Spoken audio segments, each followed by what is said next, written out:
Okay, for the next topic, what I really want to talk about is Game Pass. Yeah.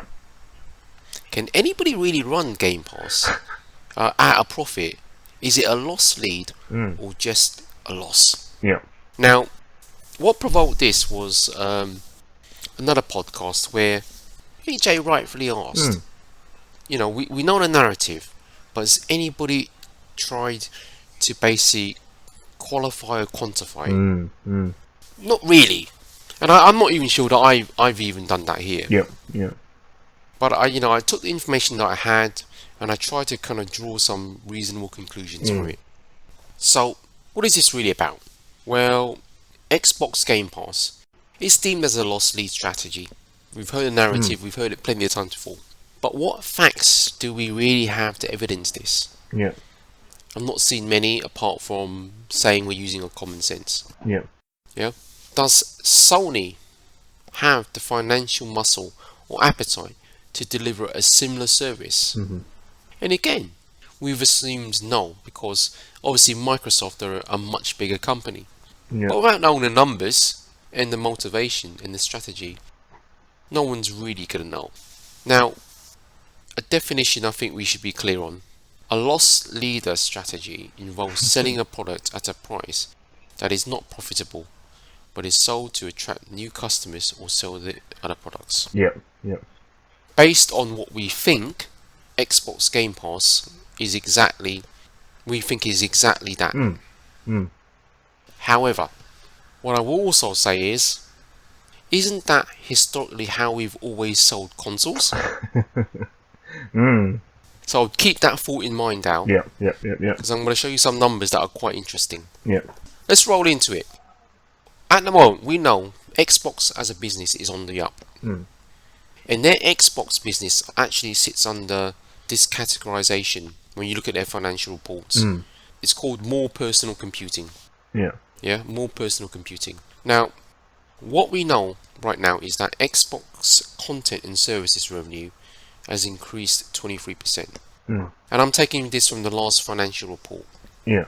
Annual report of 2021. Yeah. Now, under the more personal computing banner, revenues overall increased 5.8 billion or 12%. Windows has obviously contributed to that. But there's been a lot of gains with gaming revenue. It's actually increased 3.8 billion, 33%, driven by Xbox content, services, and Xbox hardware. Yeah.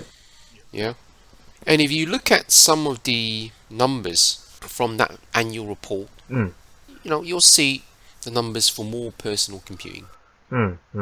Clearly, the numbers are going up. Yeah. No doubt about that.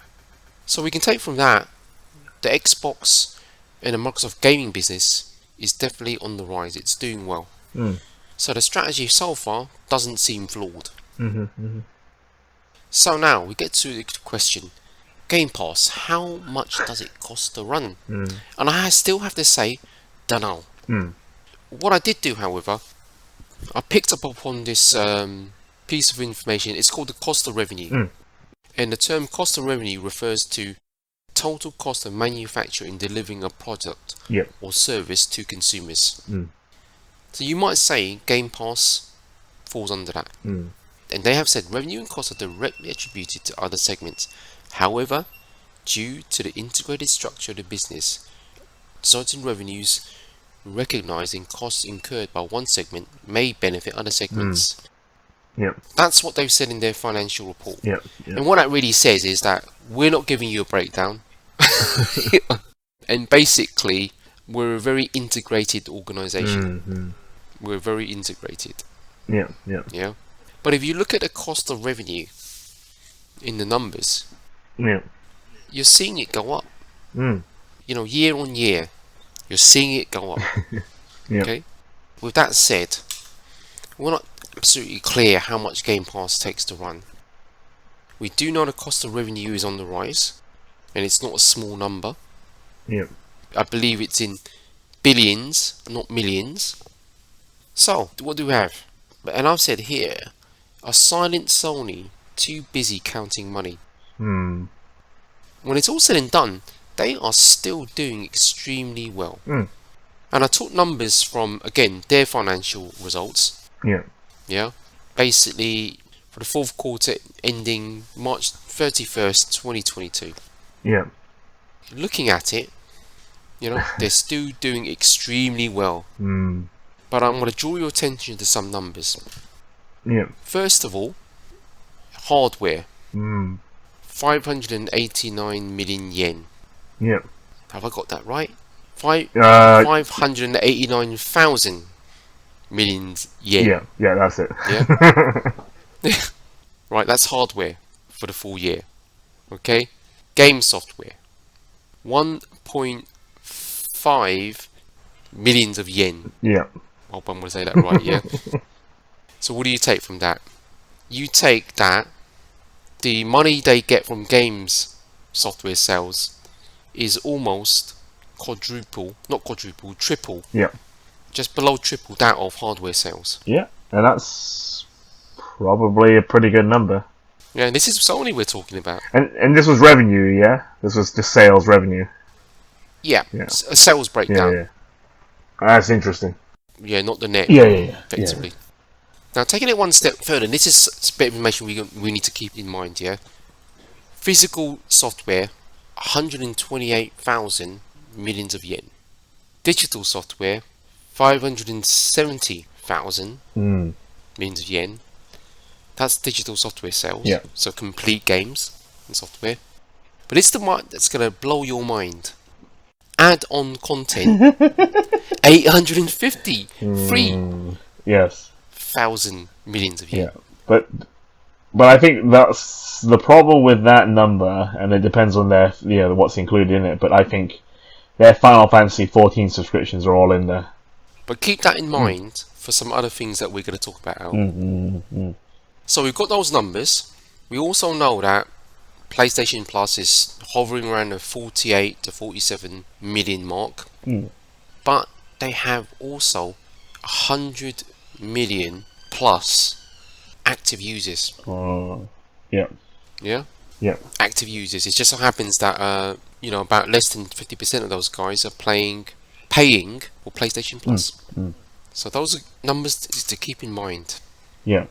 Now, the next question I posed, and I start to look at this from the perspective is, why aren't PlayStation doing this?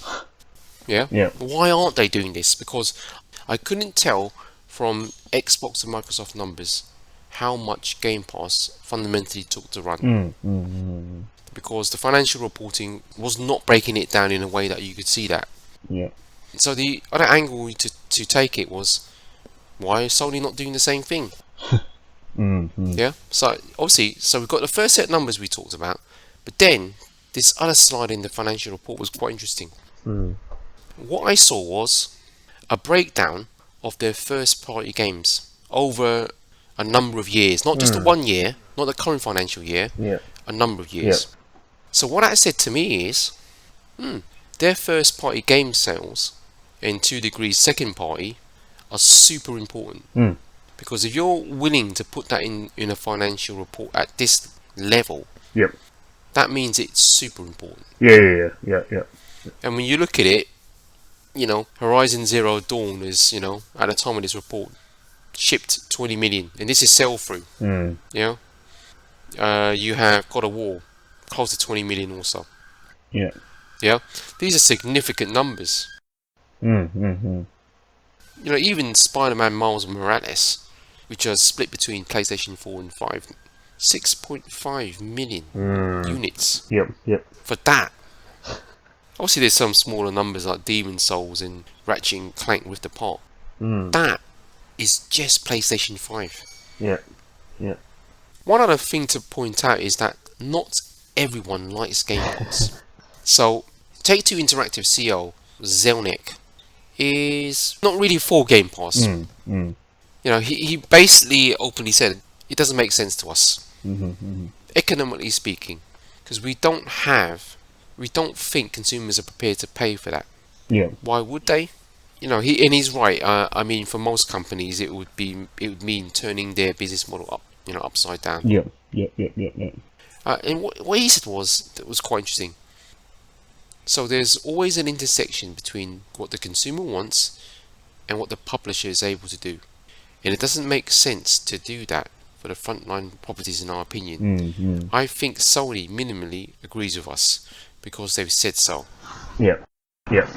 It can be potentially great for catalogue properties, as in, older games. Those are properties that have been in the market for a while. And if their price has been reduced, it can make economic sense to offer those on a subscription basis. Yeah. As, Zelnick has said, they've supported various subscription services before. They're happy to do so. But what they're thinking is like, why should I put onto something like Game Pass my latest game that it's taken millions to basically create? Yeah, I mean, the only way that could happen is if Microsoft incentivizes them and actually pays them to go and do it, right? To list it. And that can't possibly be a sustainable kind of method of doing it. Which makes sense that you would do it for your back catalogue of games that are not really, basically just been released. Yeah. So, what did I do next, Al, after all of that?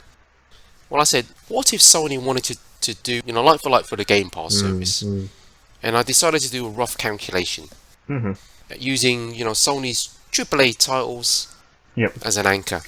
So these are my assumptions. A typical Sony AAA game costs 150 million GBP to make over 4 years. You'll distribute it over 4 years. Yeah.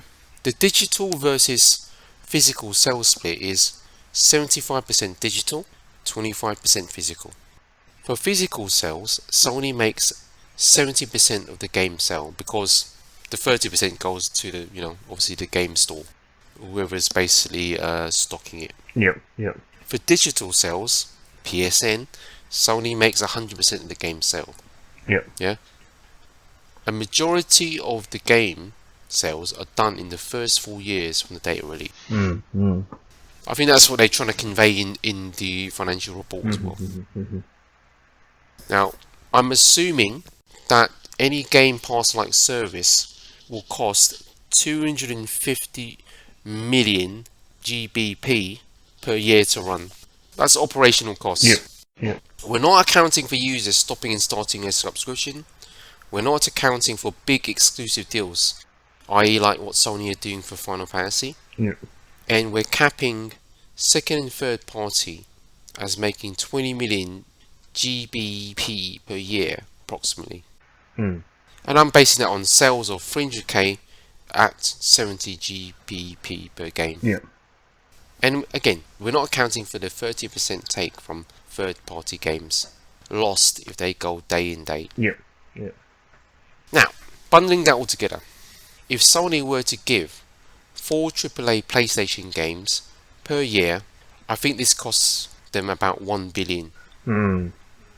Assume we need to fill a service with 200 second and third party games at 20 million GBP per game per year. So that would be the amount you would lose by, not selling them outright. And I'm saying that would cost 4 billion.